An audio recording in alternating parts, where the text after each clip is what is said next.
Good evening, guys.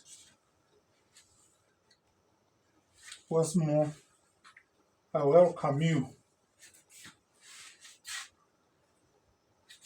to my YouTube video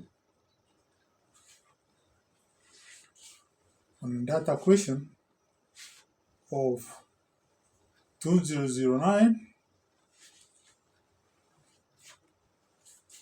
which was, as usual, earning 20 marks. But before I dwell with the beginning of the video, I would like to share an observation with you. Now, imagine your body functioning at its best.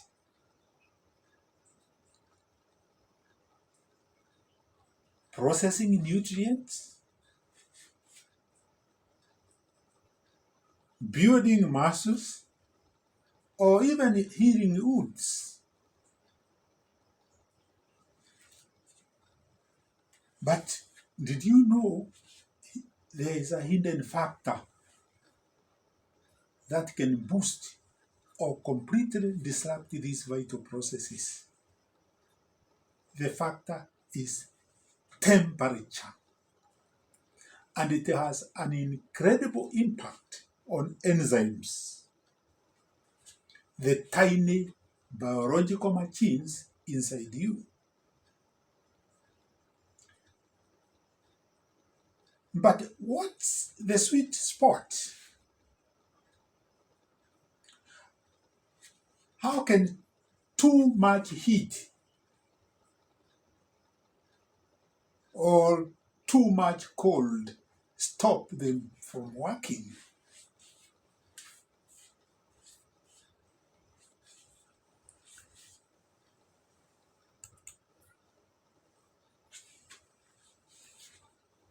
By the end of this presentation, you will not only understand how temperature affects enzymes in reactions, but also discover how to use this knowledge in practical ways.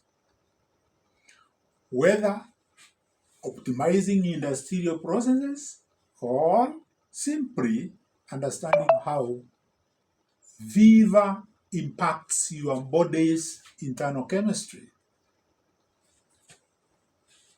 You will see how biological reactions can speed up, peak, and slow down with the temperature changes. And understand why finding the balance is crucial.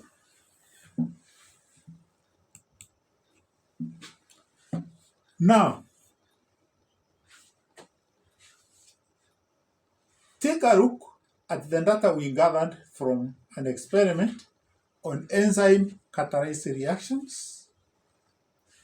As we increase the temperature, the reaction starts to slow, then rapidly picks up speed, picks up at 40 degrees centigrade, and begins to decline.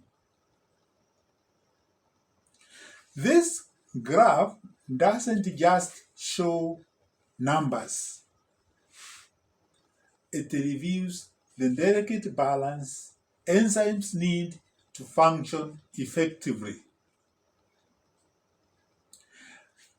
Let's dive into this journey where we will connect how your body or industrial applications rely on these findings and why hitting the optimal temperature can make all the difference between success and failure. Welcome, guys, to the video.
So, I just played what I had done with the introduction, and now here comes the question. An experiment was carried out to investigate the effect of temperature on the rate of reaction catalyzed by an enzyme. The results are shown in the table below. So from the table, you can see the temperature is in intervals of 5, and then you can see the corresponding rate of reactions in milligrams of products per unit time.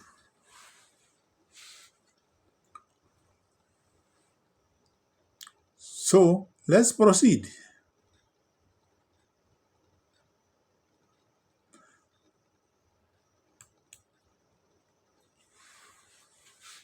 On the grid provided, draw a graph of rate of reaction against the temperature, where you are being given 6 marks.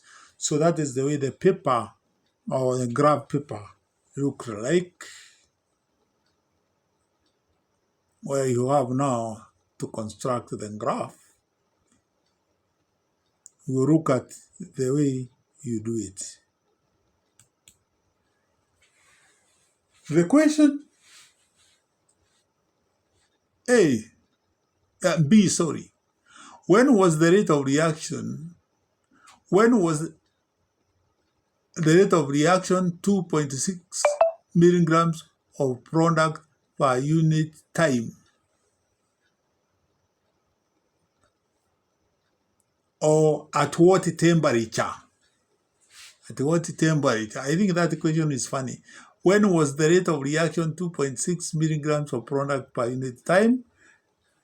In other words, what was the temperature when the rate of reaction was 2.6 mil of product per unit time?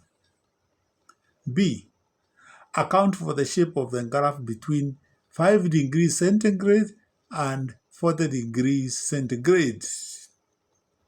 Corresponding marks are given. Next, 45 degrees centigrade and 60 degrees centigrade.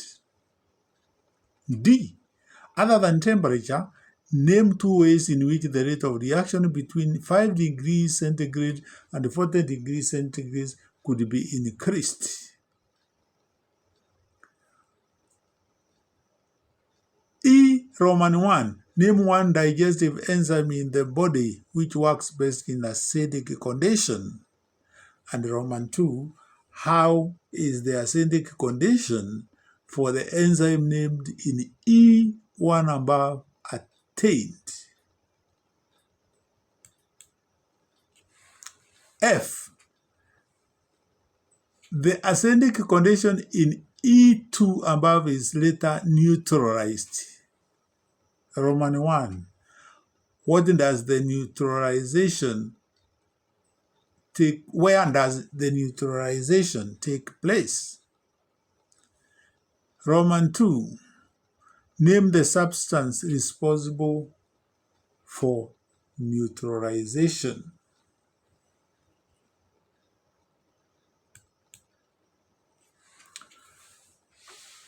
To create a graph based on the data provided in the table, you follow these steps. Set up your axis. X-axis and Y-axis. In X-axis, you have temperature in degrees centigrade, ranging from 5 degrees centigrade to 60 degrees centigrade. And in Y-axis, rate of reaction in milligrams of products per unit time, ranging from 0.2 to 3.7.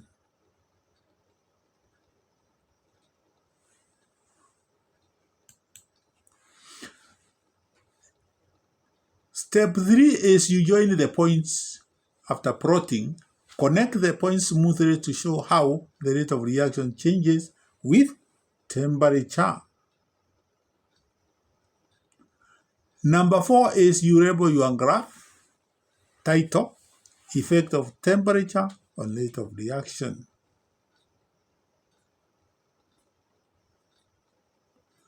X-axis label, temperature degrees centigrade.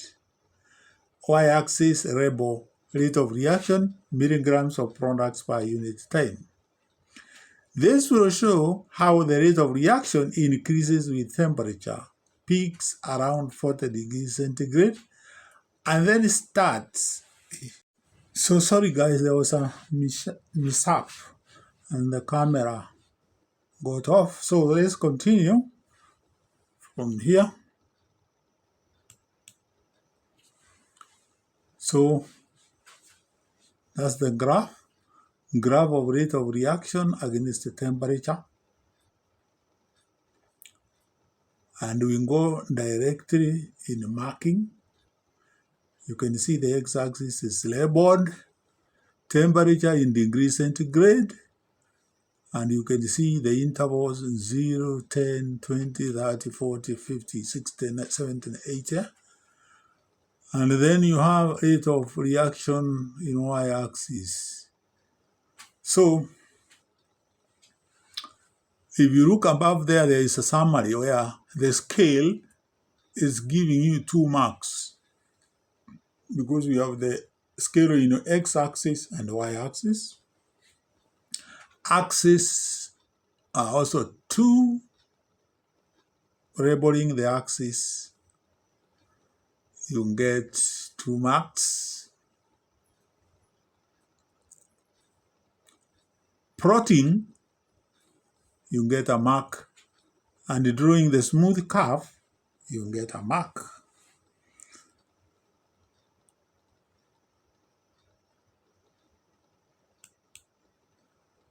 The next graph you see is generated by the computer, and you can see the graph which was drawn there, they have the same shape. And you can see very clearly that the peak of the temperature reaction is at 40 degrees centigrade in both graphs. So if I comment on the generated computer graph, you can observe that the reaction rate increases with temperature, reaching a peak at around 40 degrees centigrade, and then it decreases as the temperature rises further, likely due to enzyme denaturization. Marking of the graph rules.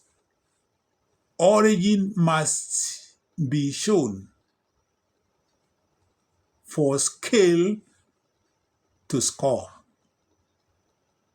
So if there is no origin properly drawn, then you cannot get the mark for scale.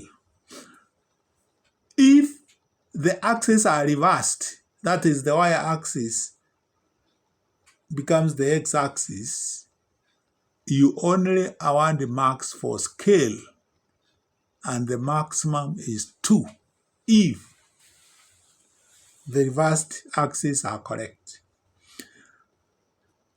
If the curve is drawn with a dotted line or dash, deny the curve. Extension of the curve, or what we call extrapolation of the curve, you allow only 2 very small squares to extend from the last point, not more than that. Let's now dive into the questions. What was the temperature at which the rate of reaction was 2.6 milligrams per unit time? The curve is going to the peak and then going down. So you are supposed to have 2 values, and there is a range. It can be that 2.5, that which corresponds to 51, that 3, 51.5, or that 3.5 to 52 degrees centigrade. Those are the temperatures. Account for the shape of the graph between 5 degrees centigrade and 40 degrees. And here, as temperature increased, rate of reaction increased. Or you can say as temperature increased, more products were formed per unit time because enzymes become more active. 45 degrees to 60 degrees, as temperature increases, rate of reaction decreases. Less product formed per unit time because enzymes become denatured by high temperature. Remember, we don't talk of destroying, we say denaturing. Accept beyond optimum for high temperature.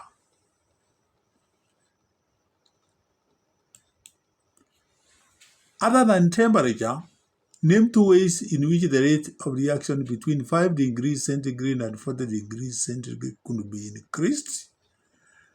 First one is increase in enzyme concentration, increase in substrate concentration. Accept increase in reactants concentration. Name one enzyme in the human body that works best in acidic condition. This enzyme in adults is known as pepsin, and in young children, human beings, is known as renin or chymosin. How is the acidic condition for the enzyme named in E1 above attained? Wall of stomach or gastric glands produce hydrochloric acid. Accept oxynitic or parietal cells from gastric glands. The acidic condition in E2 is later neutralized. Where does the neutralization take place? It takes place in the duodenum. Name the substance responsible for the neutralization. The substance is bile juice or bile salts. Accept bile alone or any correctly named salt, e.g. sodium hydrogen carbonate or sodium glycholate. Now, let's look at the relevance of this question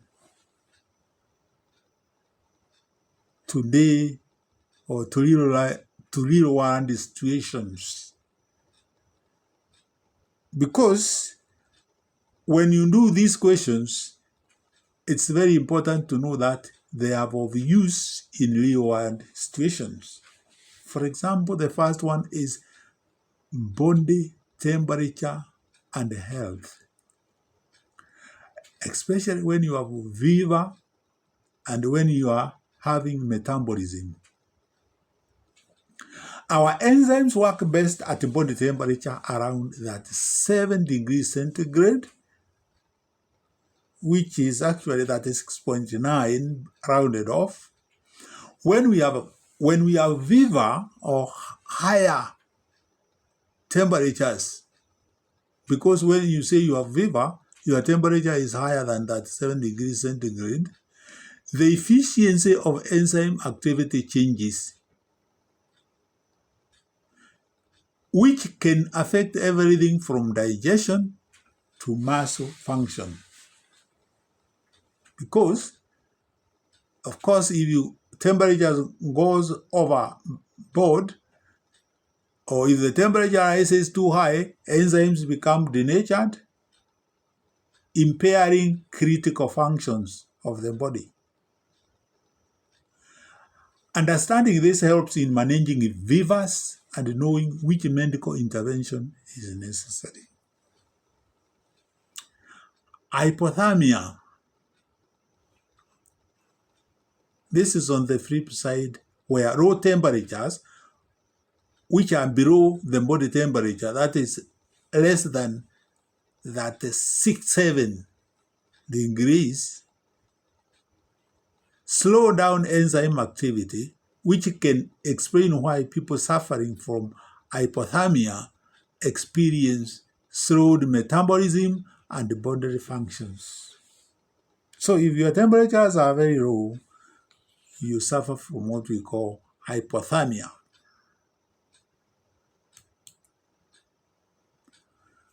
Number 2 is cooking and food preservation. The graph provides insight into why we cook food at specific temperatures.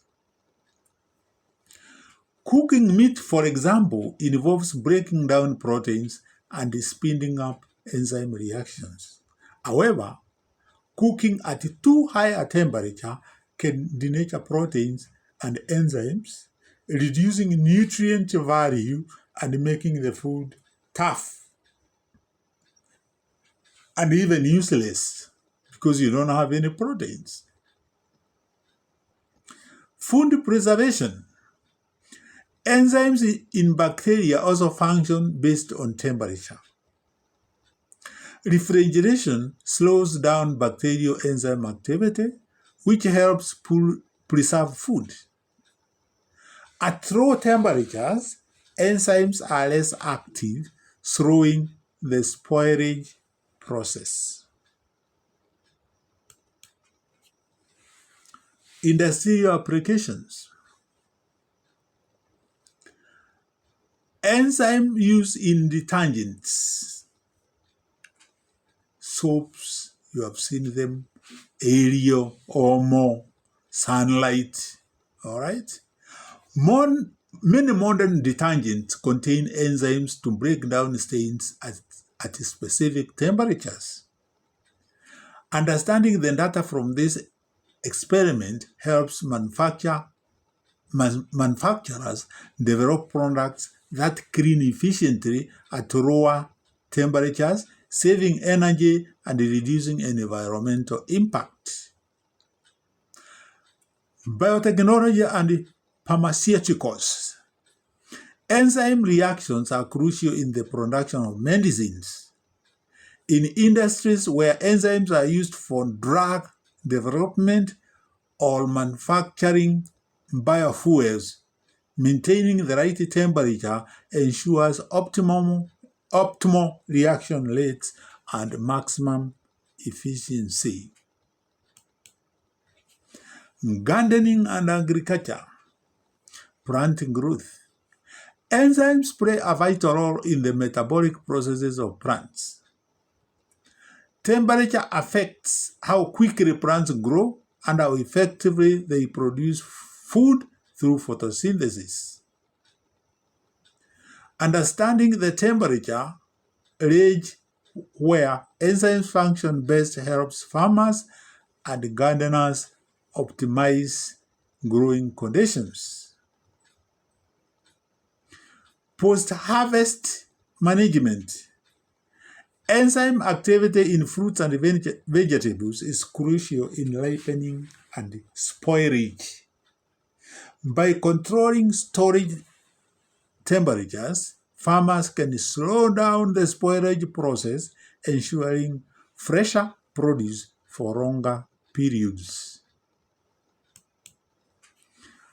Home brewing and fermentation.